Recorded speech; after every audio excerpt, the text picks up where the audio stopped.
everyone, and welcome to the daily newspaper analysis, which is brought to you by LawSeco. So today we will discuss the newspaper articles for 14th and 15th September. That was for yesterday and today.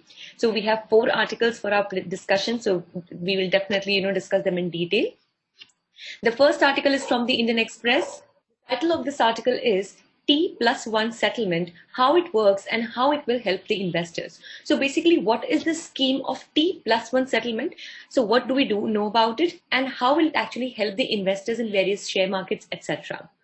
The second article is again from the Indian Express, which is titled as Flattening the Hills. So this talks about the taking out of the Aravalli Hills from the eco-sensitive zone and what actually would be the impact of this on the complete culture and the conservation of the Aravalli Hills has been discussed in this article.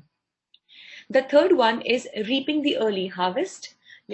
In this article, this talks about the idea of having, various kinds of free trade agreements that India is coming into with various countries. So what are the benefits in the coming times and what are the prospects of this have been discussed here. And finally, we have an article from the Hindu today, which is titled as Behind the Great Internet Shutdown. So as the name itself is suggesting, this talks in line with the Anuradha Bhasin case and as to how has been the scenario of internet shutdowns in the entire country and what has been the impact on the right to internet as a fundamental right.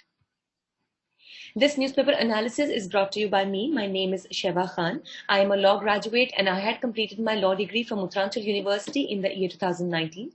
I was the batch gold medalist and I also have been a national debater and a public speaker. Here at LawSeco, I'm working as the expert for current affairs and I'm also managing the current affairs vertical. If you wish to connect with me or know more about me, you can click on my Twitter as well as LinkedIn handles. The links to both are available in the description box below.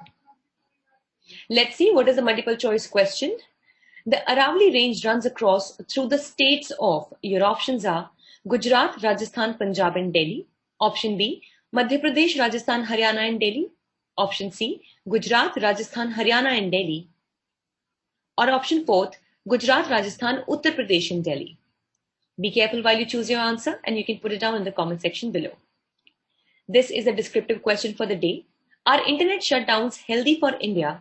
Critically analyze and also comment on the recent trends associated and the laws governing it.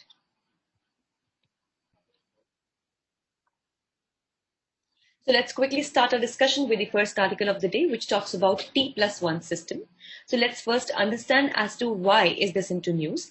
So the T+1 settlement system would help investors getting money for the shares they sold or bought faster and in a safer and risk-free environment. So basically, this actually makes sure that the investors who are actually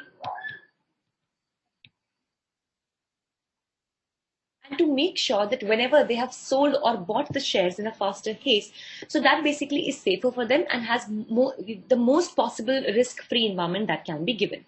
So the T+1 also reduces the number of outstanding trades at any instant, which means decreasing the unsettled exposure of clearing corporation by 50%. So basically the principle here is narrower the window for settlement, the lesser the chances of the insolvency proceedings affecting the proceedings of the trade. Basically, the T+1 settlement is the one that would provide safer environment to the the shareholders or the people or the investors who are buying or selling the shares. Now let's understand how will this T+1 system work in this direction. So the trade takes place within one day and the investor gets the money on the following day. So basically T is the day on which the trade takes place and +1 is just the other day, the following business day in which the investor would get the money for his sale or purchase or whatever that as transaction has taken place. So this basically reduces the time period for any contingency or anything wrong to happen, and that is why it increases the chance of the investor to get his money as soon as possible. So that is why, please remember that in the T+1 system, the T is the date or the very day on which that particular trade has taken place and +1 is the very next following business day. Now here are the advantage of this particular system. Firstly, no operational or large technical change. It will go almost the way it is going on, just the time period has been reduced to a little bit extent to increase the efficiency of the transaction. Second, there is no fragmentation on this. Basically, all the transactions will be done very clearly on the specified date. And thirdly, no change in core clearance and settlement ecosystem, and that will still remain the same. So according to the outcome, the USDTCC strongly backs the T+1 system due to its merits. Basically, it's also there that takes care of the credit and entire system in the US. And there is an obstacle in this direction that the foreign investors would face operational issues due to difference in the time zones and foreign exchange problems, but that of course can be settled upon negotiation. There could be difficulty in hedging the net Indian value Indian dollar system as in the dollar terms. And there is a positive aspect of this as well, that the T+1 system could bring a 41% reduction in volatility component of the NSCC's margin. So basically this is for the national credit system, in which the volatility or the probable chance of becoming anything volatile or something that might become so abrupt, that is reduced by approximately 41%. So you can consider here that the T is the day of the trade, T+1 is the business day after trade, and T+2 used to be the second business day, but here it does not include the same. We are only talking about the T and the T+1. With this, let's discuss the second article for the day, which talks about flattening the hills. So there has been a new plan which has been made to draw the boundaries of Aravallis in Haryana. So as we know that Aravallis are one of the most ancient, the oldest kinds of fold mountains that we have, and they actually run through Haryana. Which other states does it touch? That is your question for the day. So definitely look onto that. So a big chunk of the fold mountain will now no longer enjoy the protection of the eco-sensitive regions of the NCR, which is the National Capital Region. 9,000 hectares have been left out of the boundaries of Aravalli, damaging the mountain's ecological functions. Now, this is one big cause of concern, that already due to the old age, they were already being depleted very fast. And as we know that a number of mining activities also take place in the Aravalli range. And now this particular decision which comes up, that has taken out a big chunk of 9,000 hectares of the Aravalli mountains out of the eco-sensitive region of the NCR, further puts it to a greater abrasion or a greater chance of being eroded in the coming times. So the Supreme Court's role in protecting the Aravallis, let's see. Since 2002, the Supreme Court has cracked upon heavily for encroaching the Aravallis.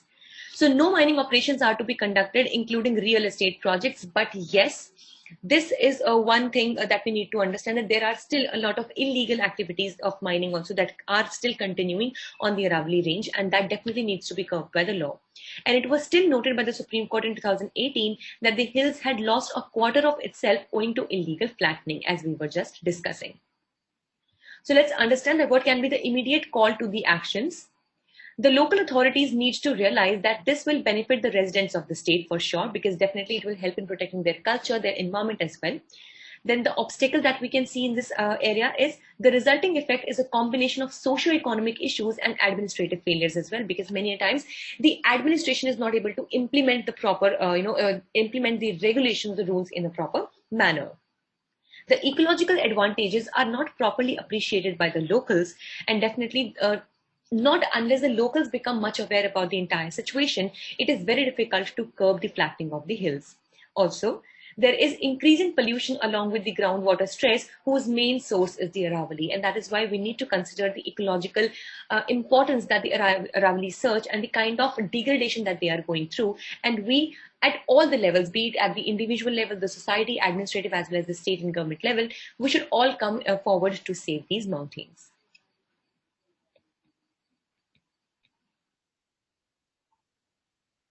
With this, let's discuss the third article, which is the article from today's The Indian Express, which is about reaping the early harvest, India to go for the FTAs, basically, which are the free trade agreements.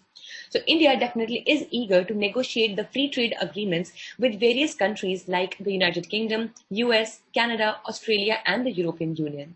So this would definitely ensure liberalizing the tariffs on select goods, of course, because when you talk about the free trade agreements, it basically is the one that aims to have better and smoother trade amongst the countries. Free trade agreements. So basically the agreements of trade that are free from various kinds of barriers, tariffs, taxes, etc. So India wants to negotiate the FTAs for an early harvest deal. So basically, let's see that what we are actually see. So the early harvest deal is a lot into news these days. So we definitely are looking forward to the various capable markets that can take a lot of the goods that we are producing over here, the agricultural products that we really have over here at this particular time. So let's consider that what are the laws that govern the free trade agreements. So FTAs are bound by international laws, namely, firstly, we have the GATT, which is the General Agreements on Tariff and Trade. And the second most important one we have is the World Trade Organization. So the FTAs go against the WTO's principle of most favored nation. So recently the MFN was also into news because most favored nation basically talks about or works on the principle of non-discrimination, which means that there would be no discrimination on the grounds of tariffs, barriers, etc. with any particular country. But when we talk about the free trade agreements, so definitely a discriminatory or in a way a biased approach or a biased favor is given to any particular nation. So this does not go very much into lines with the most favored nation concept of the WTO. So in order to combat the GATT, which is the General Agreements on Tariff and Trade, it proposes that tariffs need to be liberalized on substantially all the trade. Basically, not unless these tariffs are liberalized, it would become very difficult for the countries to come together in terms of trade. And a clear example of this is the trade war, which is still going on between US and China. So the meaning of substantially all trade is not mentioned anywhere. So this definitely is left out on the option of the various countries. So it is open to interpretation as per the need be. So it is generally understood to cover high proportion of trades between the FTA members. So basically it would cover mostly all the goods, mostly, please consider not all, but mostly all the goods that might be transacted between two or more than two countries through a free trade agreement. So let's see that what are the challenges and way outs that we can see or consider over here. The first challenge here could be that the early harvest deal would only cover half the trade with Australia. So this basically falls dangerously short of the which means that basically this dangerously falls short of the requisite substantially all trade. So when you're talking about that, it would include a substantially all trade. But here, when we talk about the early harvest deal, so it would only cover about half of the trade with Australia, which might not definitely be in line with what we are talking about being a complete or a good or a successful FTA. So FTA vulnerable to legal challenge at the WTO's dispute mechanism. So definitely, if at all there is a free trade agreement that might be questioned under the aegis of WTO's dispute mechanism, so that might also not become very much substantial or might not reap good benefits in the coming future. So the solution here is that India can sign interim agreements leading to the FTA. So for now, we can take baby steps and definitely move towards a better or greater agreement in the coming times. The interim agreements need to pass the necessity test by the GATT as well as the WTO, because obviously this would save the future problems that might arise in the, there could be a dispute according to the WTO or something. So it is always better that we always pass the necessity test beforehand itself.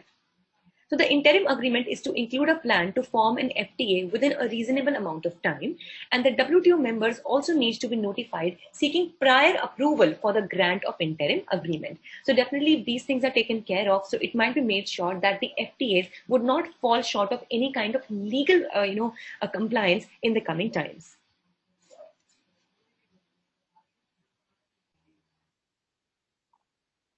So let's discuss the last article for the day, which talks about behind the internet shutdown. So we know that since the time of 5th August 2019, when the section 370 as well as Article 370 and 35A of the Indian Constitution, they were brought down, and finally the statehood of Jammu and Kashmir was taken away and the special status was removed. So since then the internet has been a big problem. But we need to consider here that internet shutdown has not only been a problem in Kashmir itself, rather there have been other instances also. But yes, of course, the majorly one has been in Kashmir. So the Supreme Court on January 10th, 2020 held that access to information via the internet is a fundamental right. And please remember the name of the case over here, which was Anuradha Bhasin versus Union of India. So it was also held that the internet restrictions were subject to review by the court, which means that you cannot, as in the government cannot every now and then, as per the whims and fancies of the government, can any time just put on some restrictions on the internet, because internet in today's time is a very, very important source of information, and we as a right to information have a fundamental right under Article 19 as well. So definitely it was brought to this notice, and it was said that if at all there has to be any restriction put on the use of internet, so it needs to be reviewed by the court, and only if it is deemed necessary by the court as well after a cross check, then only these restrictions would be applicable on the use of internet. So let's talk about the recent restrictions that have been imposed on use of internet. So Kashmir definitely has undergone internet restriction after death of Sayyid Ali Shah Gilani, who was the hardline separatist over there. And after that, his death, basically, it was actually feared by the government that a lot of protests would go on and the people might march on the roads. And there could be a lot of terrorist activities that might take place. And that is why maybe to curb them, the internet restrictions were put in. So restrictions have also been imposed in 5 districts of Haryana in the wake of the farmers' protest, which is still going on. In most cases, it has been observed that the internet suspension orders are not uploaded in the government websites. And see, if at all the government is doing this, we need to understand that it is not just taking away our right to use the internet. It is in a way abridging or violating or even, suppressing our fundamental right also. Definitely, the fundamental rights are not absolute in nature, and we have reasonable restrictions under Article 19 Clause 2. But whenever the government is putting any of these reasonable restrictions, it needs to make sure that it is giving a valid reason to that. And thus, in this case, if the government is actually in any situation taking away or putting any restrictions on the right to use of internet, so here also it needs to make sure that it understands that how important a fundamental right this is, and a proper notice and a proper orders of the government are duly uploaded on the government websites. Then the Anuradha Bhasin judgment has not been complied with on multiple other instances by the J&K government in particular as well. So let's understand that what are the major difficulties with the approach. Firstly, it erodes the trust. So the absence of the official order is a grave issue. Without it, the internet restriction cannot be challenged, because see, it needs to be understood. How can we even make sure that the internet restriction is coming from the side of government? How can we make sure that it is not any kind of a jammer that maybe any terrorist faction or terrorist group might be using or something like that? So to make sure that this is very much ethical and coming from the side of government, the trust of the citizens should not be eroded, and they should very much be made to understand that it is coming from the side of government through the government orders. So if the court orders the government, it creates a chance for the government to delay the publication of the same as well, which was there according to the Telecom Suspension Rules 2017. Also, the second point is the lack of awareness. So the rules regarding the arbitrary restrictions imposed on internet, they are rather scarce and are also ordeal to take action against. That is why people many a times set back and do not really come forward to complain about anything from the government. Third is the wide-ranging impact that the internet suspension cost $2.8 billion to the Indian economy in 2020, which is absolutely huge. And if we talk specifically about Jammu and Kashmir, then a lot of trade, education and economy was hit badly because of the internet shutdown, because a lot of educational institutions, a lot of colleges, a lot of offices, also a lot of the transactions, they all go through the making use of internet, and they were all stopped due to this entire thing.